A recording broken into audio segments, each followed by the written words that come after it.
doing in Julius Caesar when we were all put in it. And back then, you know, it was... Was it your first Shakespeare play? 100%. Had you gone to Shakespeare as a young artist, dancer? Absolutely not. You absolutely had not. Absolutely not. And so we were there. I'm like 20, like a kid, and I went, okay. And they said, and you're understudying Goldie Semple as Calpurnia. And I said, is that a big part? Here you go. Here's the Arden. Have a look. I went, okay. Who's the director of Julius Caesar? That was Richard Manette. Okay. I said, okay, I got this. Now, David William was artistic director, and I started to know David. He really was a champion. Richard Manette then said, I need a Lupercal. I need a dance here. And back in those days, it wasn't like the rules of like, this has to be the, you know, the equity. This is different now. I need a thing. Can you do that? Sure. Keep in mind, I'd already been choreographing. We had our own dance company, so that was already in my wheelhouse. And It's your company, Vortex, right? yeah, Vortex. And yeah. Okay. Yeah. Well done. And then I do this Lupercal, which was, you know, it was Nikki Pennell, and it was just such a great cast, great people, and Brian Bedford and this guy Donna Feore, and so it was just a really interesting thing to be thrown into a play. I hadn't done a play, and that was the beginning of me choreographing plays at Stratford.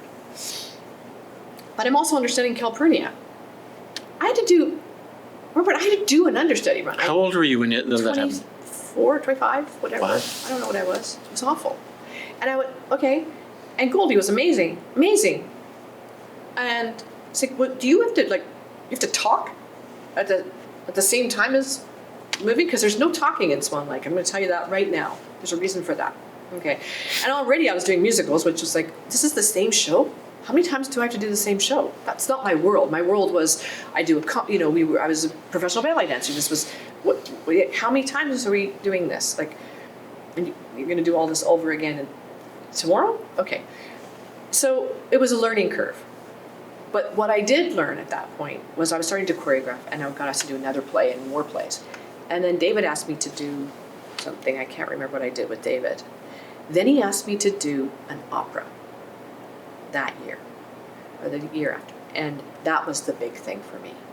He asked me to do Red Emma at Canadian Opera Company. And at that time, there's another person who was instrumental for me, which is Richard Bradshaw, alas gone, and David, alas gone. But David asked me to do Red Emma, which was Gary Kalesh, I think, wrote it. Canadian opera. That was my entree into that. And I went, oh, this is cool. That world was cool. You were choreographing. Yes, and staging for David. Staging Yep. for David, Yep. Red Emma. Okay. And it was a new work, which was extraordinary, followed quickly by Tosca. Not a new work. And now I'm starting to really love this world. Now I'm loving the opera world. And so it was David that put me in that world. But that's what I mean about champion, was that he saw that I saw things differently. And I saw things on a different scale, like opera, such a big scale. So David was really instrumental and encouraging. And this is just David watching you at Stratford and watching you either... Watching you talking. Just having conversations together about what are your plans? What do you want to do? The way we used to talk about text and story, and how I approach choreography from such a story-driven way. I think that's what it was I when I choreographed plays, it was different than just dance steps. So yeah, he gave me those opportunities, and then of course Richard, gave me huge opportunities as well.